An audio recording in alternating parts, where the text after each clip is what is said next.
نحمده ونصلي ونسلم على رسوله الكريم اما بعد فاعوذ بالله من الشيطان الرجيم بسم الله الرحمن الرحيم وأتموا الحج والعمرة لله صدق اللہ العلی العظیم۔ اللہ تعالیٰ نے اس آیت میں ارشاد فرمایا، اور پورا کرو حج اور عمرے کو اللہ کے لیے، یعنی نیت اللہ کی رضا کی ہو، اللہ کی رضا کے لیے حج کرو، اللہ کی رضا کے لیے عمرہ کرو اور پورا ادا کرو۔ یہاں ایک بات تو عمرے سے متعلق عرض کرنا چاہتا ہوں، عمرے کی کچھ معلومات اور عمرے کی بنیادی باتیں اور وہ باتیں کہ جن کے بغیر عمرہ ادا نہیں ہوتا، اگر ان میں سے کوئی ایک بھی رہ جائے، اور اسی طرح عمرے کی فضیلت۔ تو پہلے فضیلت سماعت فرما لیجئے۔ حدیث پاک میں آتا ہے کہ عمرے سے عمرے تک کفارۃ لما بینہما، یعنی ایک عمرہ جو شخص ادا کرتا ہے اور پھر دوسرا عمرہ ادا کرتا ہے، تو ایک عمرے سے دوسرے عمرے تک کے درمیان جتنے گناہ ہوتے ہیں، دونوں عمرے ان گناہوں کے لیے کفارہ بن جاتے ہیں، یعنی گناہوں کو مٹانے کا باعث ہوتے ہیں۔ گناہ گاروں کے لیے یہ خوشخبری ہے کہ گناہ گار اگر اللہ کے گھر کی حاضری دیتا ہے اور عمرہ ادا کرتا ہے، اور پھر اللہ کے گھر کی محبت اس کو کھینچ لے جاتی ہے اور پھر عمرہ ادا کرتا ہے، تو اللہ تعالیٰ اس کے گناہوں کو مٹا دیتے ہیں، اس کے گناہوں کو معاف فرما دیتے ہیں۔ اور ایک اور فضیلت آئی ہے عمرہ ادا کرنے کی کہ کثرت سے عمرے ادا کرنا انسان کی تنگ دستی کو دور کر دیتا ہے۔ اسی طرح فرمایا اسی حدیث میں کہ کثرت سے عمرے ادا کرنے سے گناہ بھی معاف ہو جاتے ہیں، انسان پاک صاف ہو جاتا ہے، جس طرح کہ آگ کی بھٹی لوہے کو پاک صاف کر دیتی ہے، سونے چاندی کا میل کچیل اتار دیتی ہے، اسی طرح انسان کے بھی گناہ معاف ہو جاتے ہیں۔ تو بہرحال اگر آدمی کو طاقت ہو تو عمرہ کرنے کی کوشش کرے۔ اور پھر ایک حدیث میں آتا ہے، ہر مسلمان رسول اللہ صلی اللہ علیہ وآلہ وسلم کی شفاعت کا محتاج اور ضرورت مند ہے، اور رسول اللہ صلی اللہ علیہ وآلہ وسلم کا ایک ارشاد ہے جس کا مفہوم ہے کہ جو آپ کی رحلت کے بعد آپ کے پاس حاضری دے گا، یعنی روضہ رسول پر حاضر ہوگا، تو رسول اللہ صلی اللہ علیہ وآلہ وسلم اس کے لیے قیامت کے دن شفاعت فرمائیں گے۔ تو آپ صلی اللہ علیہ وآلہ وسلم کے روضہ اقدس پر حاضر ہو کر ایک امتی کو آپ سے شفاعت کی درخواست کرنی چاہیے۔ تو یہ کتنی بڑی سعادت ہے کہ آپ کا روضہ دیکھنا نصیب ہو جائے اور یہ درخواست پیش ہو جائے اور یہ درخواست قبول ہو جائے، تو انشاءاللہ قیامت کے دن بیڑا پار ہو جائے گا۔ اور کون مسلمان ہے، کون انسان ہے جو گناہ گار نہیں ہے؟ تو بہرحال یہ بڑے فضائل ہیں۔ ظاہر ہے جو شخص مدینہ طیبہ جائے گا دنیا کے کسی چپے سے، کونے سے، خطے سے، تو وہ مکہ مکرمہ بھی جائے گا اور عمرہ بھی ادا کرے گا۔ تو یہ چند فضائل ہیں عمرے کے حوالے سے۔ اب عمرے کا ایک تو طریقہ ہے، لیکن کچھ چیزیں، کچھ اعمال ضروری ہیں جو عمرے کے فرائض و واجبات کہلاتے ہیں۔ تو عمرے میں پہلا فرض ہے احرام، یعنی نیت عمرہ کرنا۔ نیت عمرہ کرنا، نیت عمرہ کرنا یہ فرض ہے۔ جب تک نیت نہیں کرے گا اس وقت تک وہ محرم نہیں ہوگا، یعنی احرام کی پابندیاں اس پر لازم نہیں ہوں گی۔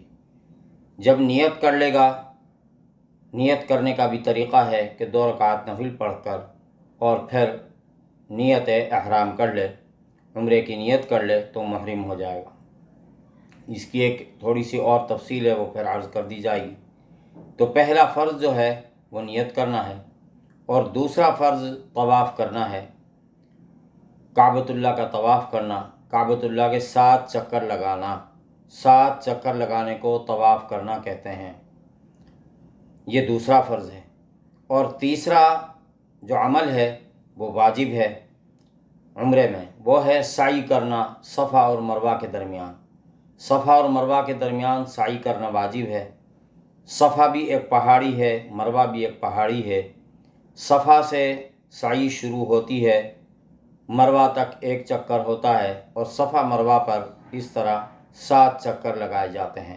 صفا سے مروہ تک 1 چکر، مروہ سے صفا تک دوسرا چکر، اس طرح 7 چکر لگائے جاتے ہیں۔ اس کو سعی کہتے ہیں، اور سعی بھی واجب ہے۔ اور اس کے بعد ایک اور عمل ہے جو لازمی ہے، وہ بھی واجب کہلاتا ہے، وہ بھی عمرے میں واجب ہے، وہ ہے حلق کروانا، بال کٹوانا۔ بال کاٹنا عمرہ کرنے کے بعد واجب ہے۔ یہ 2 واجب ہو گئے اور 2 فرائض ہو گئے، اور یہ آخری عمل ہے۔ جو یہ آخری عمل کر لیتا ہے اس کے بعد وہ احرام سے نکل جاتا ہے، یعنی احرام کی جو اس پر پابندیاں تھیں، بہت سی حلال چیزیں اس کے لیے حرام تھیں، ناجائز تھیں، گناہ تھیں، تو اب وہ سب باتیں اس کے لیے حلال ہو جاتی ہیں، جائز ہو جاتی ہیں، یعنی بال کٹوانے کے بعد۔ حلق افضل ہے اور بال بھی کٹوائے جا سکتے ہیں۔ جب عمرہ مکمل کرنے کے بعد بال کاٹ لے گا یا حلق کروا لے گا، سر بالکل گنجا کروا لے گا، تو وہ شخص احرام کی حالت سے نکل جائے گا۔ تو بہرحال عمرے میں 2 چیزیں فرض ہیں اور 2 چیزیں واجب ہیں۔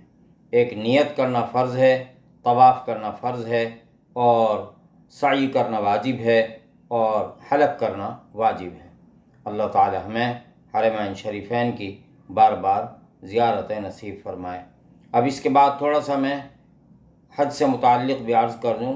حج کی تو بہت تفصیلات ہیں، وہ تو آپ علماء سے معلوم کر سکتے ہیں جو شخص حج کے لیے جا رہا ہو، لیکن مختصراً عرض کر دوں۔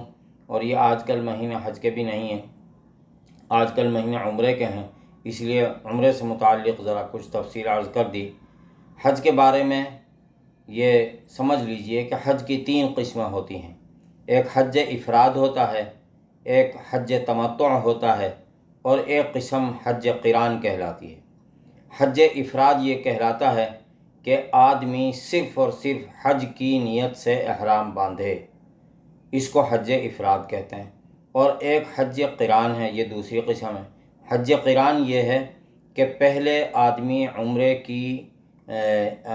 آدمی احرام باندھے تو اس میں عمرے اور حج دونوں کی نیت کر لے، اور جب تک حج کے مناسک بھی ادا نہ کر لے اس وقت تک احرام نہ کھولے، تو اس کو حج قران کہا جاتا ہے۔ پھر اس میں عمرہ بھی پہلے ادا کرنا پڑے گا۔ پہلے عمرہ ادا کر نیت چونکہ عمرے کی بھی کر لی اور حج کی بھی کر لی، تو پہلے عمرہ ادا کر پھر اس کے بعد حج کے مناسک، جب حج کے ایام شروع ہو جائیں تو حج کے مناسک ادا کرنے کے بعد پھر جب حج کے مناسک بھی پورے ہو جائیں گے اور وہ احرام سے باہر آئے گا، تو دونوں کو ملا کر، حج اور عمرے کو دونوں کو ملا کر ادا کرنے کو حج قران کہا جاتا ہے۔ یہ دوسری قسم ہے۔ اور ایک قسم ہے حج تمتع۔ حج تمتع یہ ہے کہ پہلے عمرہ کی نیت کی اور عمرے کی نیت کر کر عمرہ ادا کر لیا، اور پھر اس کے بعد فوراً ہی اس نے دوسرا احرام باندھ لیا حج کے لیے، تو اس کو حج تمتع کہتے ہیں۔ علماء نے لکھا ہے کہ قرآن شریف کی اس آیت میں جو تلاوت کی ہے، وَأَتِمُّ الْحَجَّ وَالْعُمْرَةَ لِلَّهِ، اور پورا کرو حج اور عمرے کو اللہ کے لیے، تو اس میں اشارہ حج تمتع کی ہی طرف ہے۔ تو حج کی اقسام بیان کرنا یہاں مقصد تھا کہ حج کی اقسام بھی بیان کر دی جائیں، معلوم ہو جائے کہ حج کی کتنی قسمیں ہیں اور کیا کیا ان کی صورتیں ہیں۔ باقی تفصیلات وہ جو شخص حج کے لیے جا رہا ہو اور جو جاتا ہے وہ یقیناً پوری تیاری کے بعد جاتا ہے، علماء سے رجوع کرتا ہے، طرح طرح کے پروگرام دیکھتا ہے اور کتابیں پڑھتا ہے اور حج کا پورا طریقہ سیکھ کر وہ جاتا ہے، تو بہرحال وہ تو ایک تفصیل ہے، اس میں بہت سارے بے شمار مسائل ہیں اور ایک طریقہ ہے، 5 دنوں کا طریقہ ہے، تو اس لیے اس کا تو یہ موقع بھی نہیں ہے، تو اس وقت اتنا ہی عرض کر دینا کافی سمجھتا ہوں۔ اللہ تعالی ہمیں حج نصیب فرمائے، اپنے گھر کی زیارت نصیب فرمائے، حرمین شریفین کی بار بار زیارتیں نصیب فرمائے اور وہاں کی تڑپ اور طلب نصیب فرمائے۔ وآخر دعوانا ان الحمد للہ رب العالمین۔